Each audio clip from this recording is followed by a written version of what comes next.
우리가 지금 다니엘 기도회를 통하여서 많은 은혜를 받고 있습니다.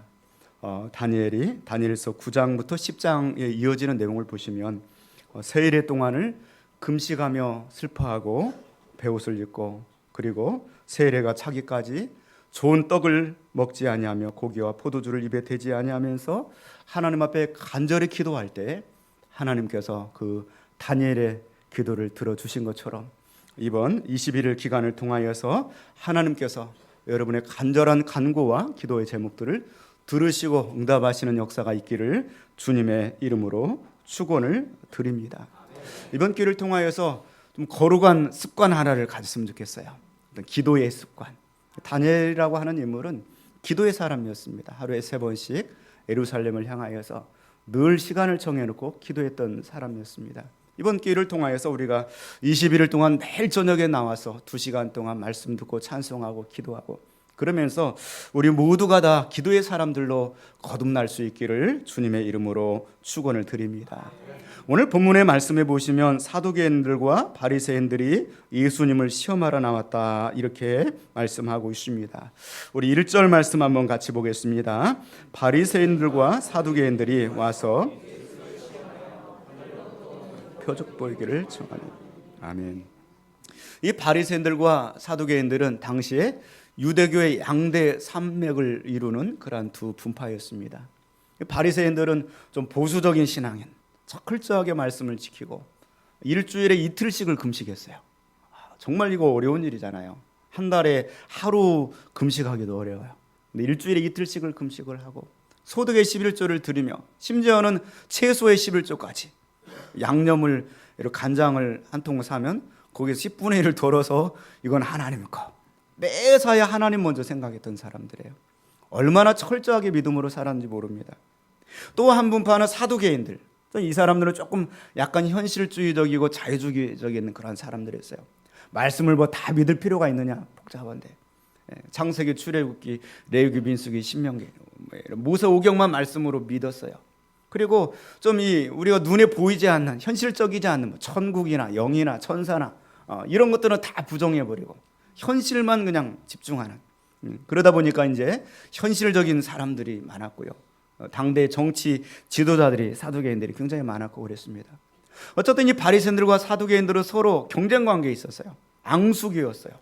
서로 늘 으르렁거리고 싸우고 다투고, 그리고 자기 기득권을 지키려고, 놓치지 않으려고 다투고 그랬습니다. 그런데 어느 날 갑자기 예수님이 혜성처럼 나타나셨어요. 예수님의 그 인기가 하늘을 찌를 듯이 올라가는 거죠. 그러니까 바리새인들과 서기관들이 위기의식을 느끼는 거죠. 서로 이제 예수님을 대적하기 위해서, 공공의 적이신 예수님을 대적하기 위해서 서로 마음을 같이 하고 손을 맞잡는 그런 결단을 하게 되는 것이죠. 특별히 이 사탄 마귀도 마음을 같이 하지만 우리들은 더욱더 마음을 같이 해야 됩니다. 매일 저녁마다 초대교회는 마음을 같이 해서 모이기를 힘썼다고 그랬습니다. 마음을 같이 하여 모이기를 힘쓸 때 거기에서 역사가 일어나게 됩니다. 모이지 않으면 아무 일도 일어날 수 없어요. 매일 저녁 모여서 좀 하나님을 찾고 부르짖을 수 있기를 원합니다. 나의 틀을 좀 깨트리시고 좀 나올 수 있기 원해요. 오시기만 하면 은혜 받게 되어 있습니다. 하나님의 놀라운 역사가 여러분을 사로잡으시고 인도하여 주실 줄로 믿습니다. 기도라고 하는 것은 어떤 자판기에다가 내가 동전을 탁 넣어가지고 물건을 뽑아내는 그런 게 아닙니다. 기도라고 하는 것은 바로 내가 하나님을 인격적으로 만나는 데서부터 출발하게 되는 것입니다. 그러면 그 모든 문제들이 다 해결되게 됩니다.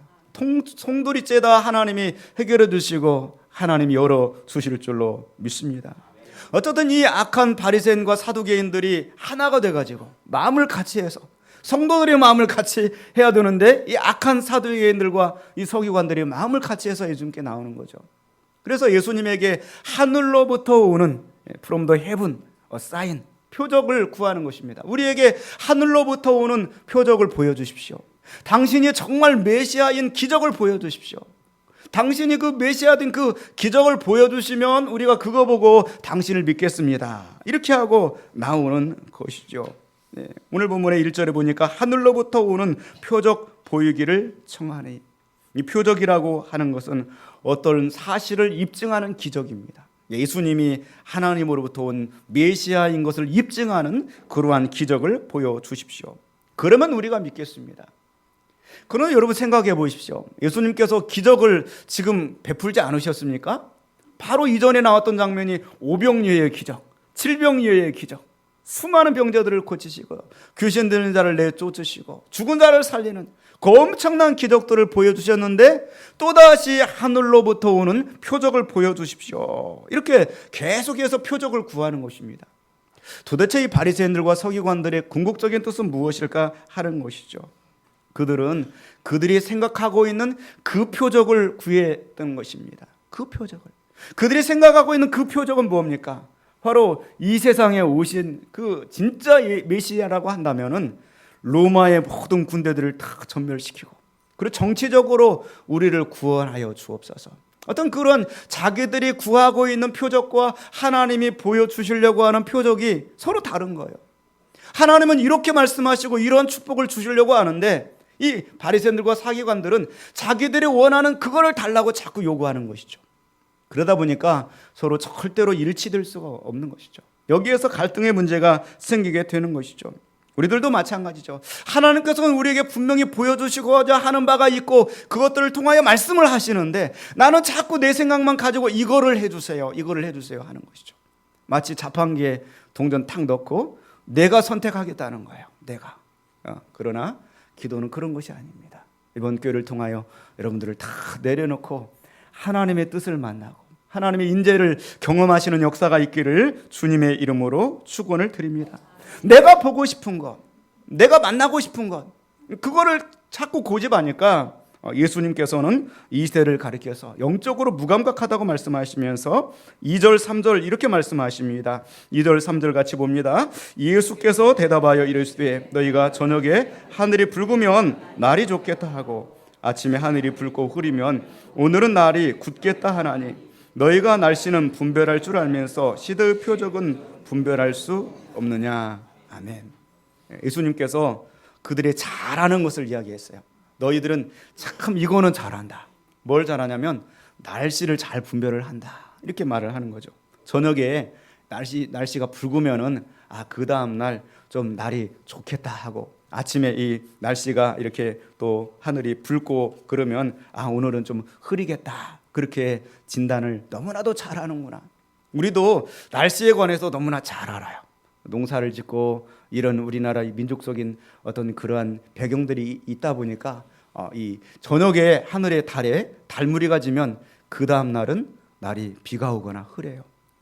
개미들이 줄을 지어서 막 가요. 그러면 비올 징조예요. 그 다음 날은 비가 온다. 아침에 딱 일어나는데 안개가 쫙 끼어 있어요. 그날은 어떤 날입니까? 오늘은 맑겠구나. 근데 호평도 약간 틀려요. 날마다 안개가 끼어 있어요. 그래서 이 분간하기가 힘들어요. 어쨌든 그렇게 날씨 분별을 잘 하는데 그런데 어찌하여 이 시대의 표적은 분별할 수 없느냐? You cannot interpret. 왜 이 시대의 표적은 이해할 수가 없느냐? 주님 그렇게 말씀하고 있습니다. 자, 우리들은 어떠합니까? 여러 가지 경제적인 동향들은 잘 분석해요. 이 주식 동향이 어떻게 되고 부동산 경기가 어떻게 흘러가고 그렇습니다. 또한 여러 가지 정보들이 아주 굉장히 민감합니다. 어느 학원은 좀 자녀들을 잘 가르친다더라. 어느 학원에 보내면은 그 학원에서는 좀 믿고 책임을 져줄 수 있단더라. 여러 가지 그런 정보들은 빨라요. 근데 정말로 우리가 알아야 될 일들은 둔감하다는 것이죠. 영적인 민감 정보, 정말 내가 살려고 한다면 이번에 다니엘교도 나가면 산다더라. 어젯밤에 이 박성 교사님 나오셔서 말씀을 전해주셨는데 처음에는 남자인지 여자인지 모르겠던데 말씀을 증거해 주니까 여성이었고 또 그분의 메시지를 들으면서 큰 은혜를 받았다더라. 할렐루야. 좀 이런 영적인 정보들에 좀 민감해야 되는데 그런 부분들을 우리가 좀 마음이 좀 둔하지 아니하냐 그렇게 말씀하는 것이죠. 시대를 바라보십시오. 얼마나 우리가 죄악에 관영하고 정말 이전에 없었던 많은 혼란기를 겪고 있습니다. 전 세계적인 그러한 어떤 이 국제적인 질서들이 막 흔들리고 있어요. 실용적인 가치에 의해서 미국의 트럼프 대통령이 등장을 하면서 트럼프라고 하는 그 이름의 뜻 자체가 TRUMP 도박, 영어의 도박, 트럼프하고 단어 한자도 안 틀려요. 갑자기 들어서니 전 세계를 상대로 막 도박을 벌이고 있습니다. 얼마나 지금 전 세계가 흔들리고 있습니까? 이런 세대의 동향들을 바라보면서 과연 우리는 어떻게 살아가야 될 것인가? 나도 그냥 인생의 도박처럼 인생을 살아야 될 것인가? 아니면 절대적인 하나님 말씀을 붙들고 이 시대의 표적을 분별해야 될 것인가 하는 것이죠. 예수님 마태복음 24장에 말씀하셨습니다. 많은 사람들이 내 이름으로 와서 나는 그리스도라 하여서 많은 사람들을 미혹하게 할 것이다. 난리와 난리의 소문을 듣겠으나 너희는 두려워하지 말아라. 이런 일이 있어야 하되 아직 끝은 아니다. 민족이 민족을, 나라가 나라를 대적하여 일어나겠고 곳곳에 기근과 지진이 있을 것이다. 우리나라도 지진의 H대는 아닙니다. 주님 오실 날이 앞당겨 오고 있다는, 멀지 않았다는 여러 가지 수많은 징조들을 우리는 바라보면서, 그러면서 우리가 깨어 있어라, 준비하고 있어라 이렇게 말씀하시는데, 그 주님의 말씀은 둔감하고 세상 사람처럼 우리가 푹 빠져서 그렇게 인생을 살아가고 있지는 않은지 우리 자신들을 좀 돌이켜 보라고 말씀하고 있습니다. 바로 앞장에서 예수님께서는 어떠한 기적을 행하셨습니까? 다리 저는 사람과 장애인과 맹인과 말 못하는 사람과 기타 여러 뜰을 데리고 왔을 때 주님이 그들을 고쳐주시사 말 못하는 사람이 말을 하게 되고 장애인이 운전하게 되고 다리 저는 사람이 걸으며 맹인이 보는 그러한 놀라운 역사가 일어나게 되었습니다. 이런 것들을 성경이 기록한 목적은 바로 분별하라는 것이죠. 그것들을 통하여 하나님이 주시고자 하는 사인이 있다는 거죠. 그 사인은 바로 이사야 35장 말씀처럼 메시아가 이 땅에 오셨다는 것이죠. 예수 그리스도께서 이 땅에 오셨다는 것입니다. 그러나 바리새인들과 서기관들은 성경은 구구절들이 낭독하고 외우고 그러면서도 그 사인을 분별하지 못하고 하늘로부터 오는 또 다른 표적을, 우리들이 원하는, 내가 원하는 그것들을 보여주십시오, 이렇게 요구하는 것입니다. 여러분에게 한번 물어보겠습니다. 여러분, 기적이 일어나야 돼요? 안 일어나야 돼요? 일어나야 돼요. 네. 옆 사람 한번 또 이렇게 물어봅시다. 기적이 일어나면 좋겠어요? 안 좋겠어요? 한번 물어보세요. 네. 네. 네. 어떤 분은 기적이 일어나면 골치 아픕니다. 그러는데 그런 사람들이 있더라니까요. 기적이 일어나면 골치 아픕니다. 우리 삶은 기적을 많이 갈망을 하고 있습니다. 이번 다니엘 기도를 통하여서 정말 하나님만이 주실 수 있는 그러한 놀라운 기적과 놀라운 간증거리 많이 가질 수 있기를 주님의 이름으로 축원을 드립니다. 네. 현답한 베드로의 기적이 있어요. 김상태 집사님이라고, 이제 장로님이 되셨어요. 포항에서. 그분이 시골 어촌 마을에 태어나서 나이가 많이 먹었는데 장가를 못 가요. 그런데 교회에 가면 장가 갈 수 있다는 복음을 들어요. 그래서 장가 갈 목적으로 교회를 갔어요. 열심히 다니다 보니까 정말 아가씨들이 있는 거예요. 교회에 가니까. 근데 거기에서 정말 참한 아가씨를 만나서 결혼을 하고 집사직분도 받고, 그리고 횟집도 차리고, 그리고 자기 배도 갖게 되고 어장을 운영하고 그래요. 그런데 날마다 기도하면서 막 꿈을 키워나가는데 빚만 늘어나가요. 날마다 늘어나요. 5억이 넘어, 빚이 5억이 넘어가는 거예요. 그래서 이제 하나님 앞에서 하나님 기적을 보여주십시오, 기적을 보여주십시오, 막 날마다 베드로 생각하면서 기적을 보여주십시오, 막 기도를 하는 거죠. 그리고 어느 날 목사님을 모시고 가서 바다로 가가지고 자기 어장에다 대고 안수기도 해달라고 하고 막 기적을 물고기들 다 이쪽으로 오게 해주십시오 그랬어요. 그리고 정말 어느 날 물고기를 잡으러 갔는데 그 정치망 어선이라고 그래서 길이가 약 1km 가까이 되고 입구는 좁은데 들어갈수록 넓어지는 어망이 있어요. 있다고 그래요. 정치망 어선을 그 바다 한복판에 놓고 여러 사람들이 같이 이제 그 그물을 치고 왔어요. 그날도 열심히 기도하고 기적을 보여주세요, 기적을 보여주세요 하고 나갔는데 그물 안에 고기들이 막 넘쳐나는 거죠. 방어라고 아십니까? 방어, 커다란 대방어, 1m 50cm 되는 20kg가 넘는 그 방어가 무려 5,000마리가 들어간 거예요. 5,000마리가. 근데 바로 옆에 그물들은 한두 마리밖에 안 들어갔는데 그 그물이 입구도 좁은데 5,000마리가 그 짧은 시간 안에 들어갔어요. 아무리 자기는 생각을 해봐도 5,000마리가 들어가려면은 번호표를 뽑아가지고 야 빨리 들어가자, 이 집 맛집이야 그렇게 하지 않으면 그렇게 들어갈 수가 없대요. 5,000마리. 엄청난 고기들이 그 속에 들어간 거예요. 그리고 나서 이제 배 가득 실었는데 이제 파도가 치면 배가 가라앉을까 봐 걱정이 돼. 하나님, 파도가 좀 일어나지 않게 하여 주옵소서. 그리고 가서 첫날 공판을 경매했어요. 그랬더니 너무나 고기가 많아가지고 2,500마리 반절 분량만 첫날 공판을 했다고 그래요. 첫날 공판을 이렇게 했는데 한 마리당 16만 9천 원, 2억 5천만 원, 2,500마리가 4억 9천이구나. 4억 9천만 원이 첫날 공판에서 경매로 탁 이렇게 나온 거예요. 그걸 11조 하고 또 이 하나님께 또 성경도 하고, 그리고 두 번째 경매를 나머지 2,500마리 있잖아요. 그걸 또 두 번째 경매를 했어요. 며칠 지나니까 이제 신선도가 좀 떨어지고, 그래서 그것을 경매를 했어요. 그래 합쳐 보니까 5억 6천 마리, 5억 6천만 원, 5천 마리 방어를 탁 한 번에 잡아가지고 5억 6천만 원을 얻은 거예요. 그래서 5,600만 원 11조를 하나님께 드리고, 그리고 교회가 빚내는 거를 고치고 빚 다 갚고 그렇게 했다는 것이죠. 그리고 이제 빚을 다 갚고 났는데 그 다음에 살아야 되잖아요. 그래서 하나님 아버지, 이제는 살아야 됩니다. 기적을 보여주옵소서. 기적을 보여주옵소서. 실제로 있었던 얘기예요. 그럼 막 기도하고 또 나갔더니 어느 날 민코고래가 자기 그물에만 탁 하나가 들어와 있대요. 6m 이상 민코고래가. 그리고 그걸 나중에 또 경매에 냈더니 1억 2천만 원 탁 들어왔어요. 그런데 그거 가지고 또 양이 안 차요. 하나님 또 기적을 보여주옵소서를 기도하고 나갔대요. 근데 세 번째 또 그 자기 이 정치망에 수많은 고기들이 들어와가지고 넘치도록 세 번을 이렇게 기적을 경험했어요. 이 사람이 나중에 이제 장로님이 되셨고요. 여러분 인터넷에 확인해 보시면 1시간 이상 되는 긴 분량의 간증을 들을 수가 있어요. 성경에도 보면은 이렇게 두 번의 기적을 경험한 사람이 나와요. 누굽니까? 누구? 베드로잖아요. 밤새도록 고기를 잡았는데 고기를 한 마리도 잡지 못하고 투덜대고 한 마리도 못 잡는 것이 기적이에요. 그렇잖아요. 그리고 나서 투덜대고 있는데 예수님께서 갑자기 나타나셔서 배를 좀 육지에서 띄라 하고 자기 배에서 앉아서 말씀을 전하는데 속속 들어오는 거예요, 말씀이. 그리고 나서 깊은 데로 가서 그물을 내려 고기를 잡으라.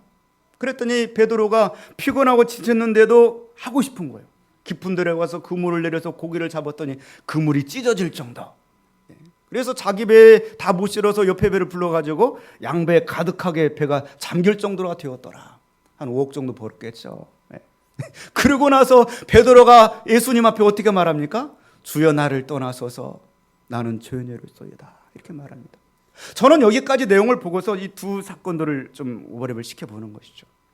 그런데 그 베드로를 보니까 그 뒤에 아무리 베드로 전후서를 보고 그 뒤에 내용을 봐도 베드로가 예수님 때문에 내가 그 고기를 크게 두 번 잡아가지고 10억 벌었다고 간증하는 내용이 전혀 나오지 않아요.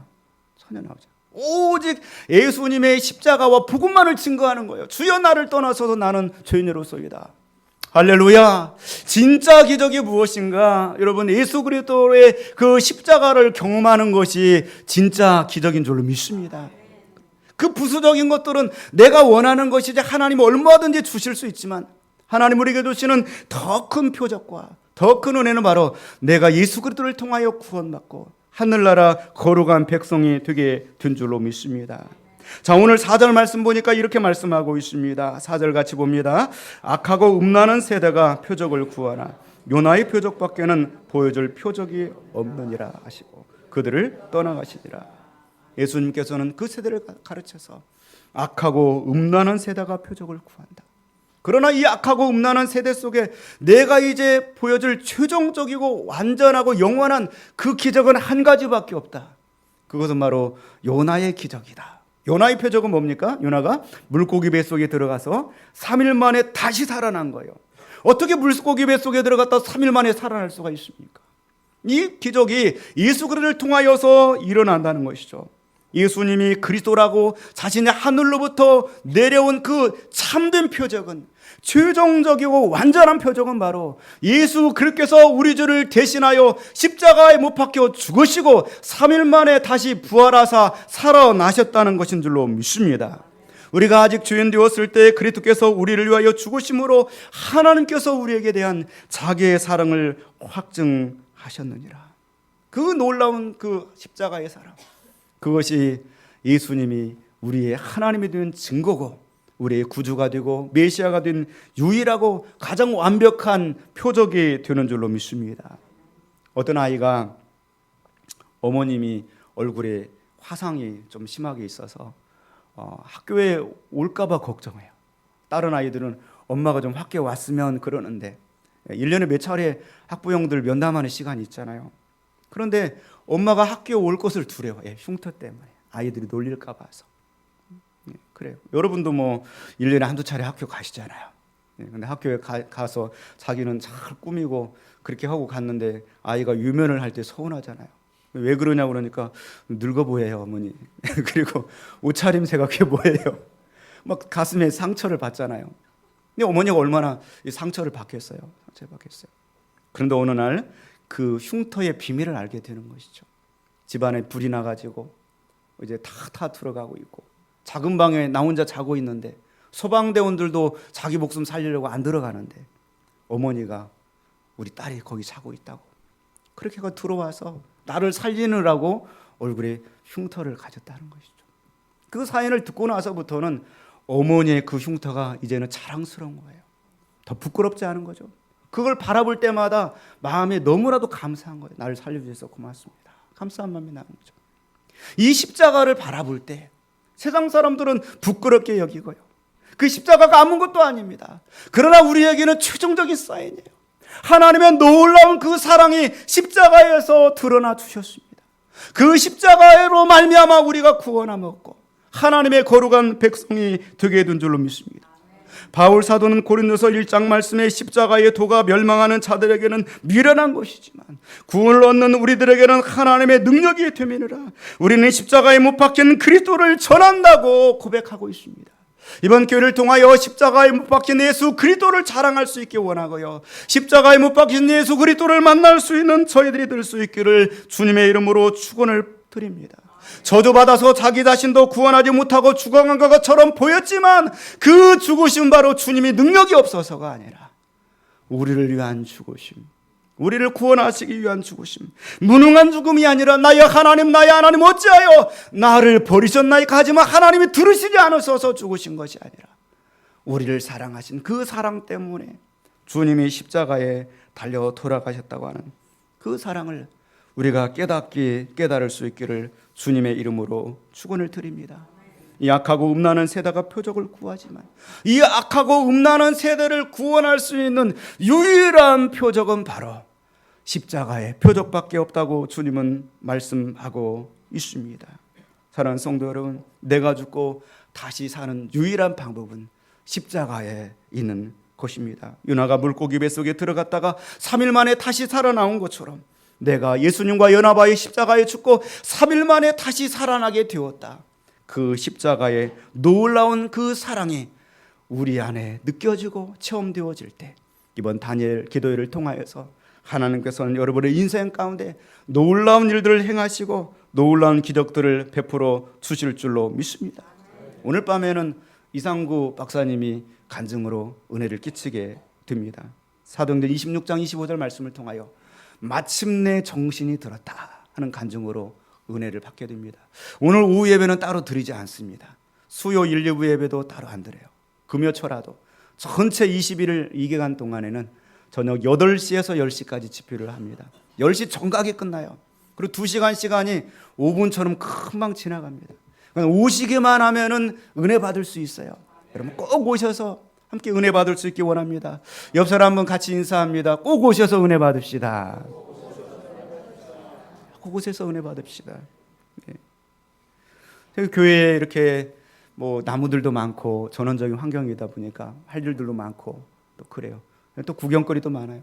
새들이 지저귀를 때 그 새들을 바라보기도 하고, 어느 날은 까치들이 서로 싸우는지 사랑 싸움을 하는지 그런 광경도 보이고, 또 어느 날은 보니까 이 개미들이 이 나뭇가지 하나 떨어진 거를 붙들고 자기 집으로 이동을 하는데, 그 위에서 바라보니까 장관이에요. 막 개미들이 다 협동해서 달려들어가지고 그 나뭇가지 하나를 옮기려고 막 끙끙을 대는데 그게 움직여지고 가는 걸 보니까 시간 가는 줄 모르고 지켜보고 있게 돼요.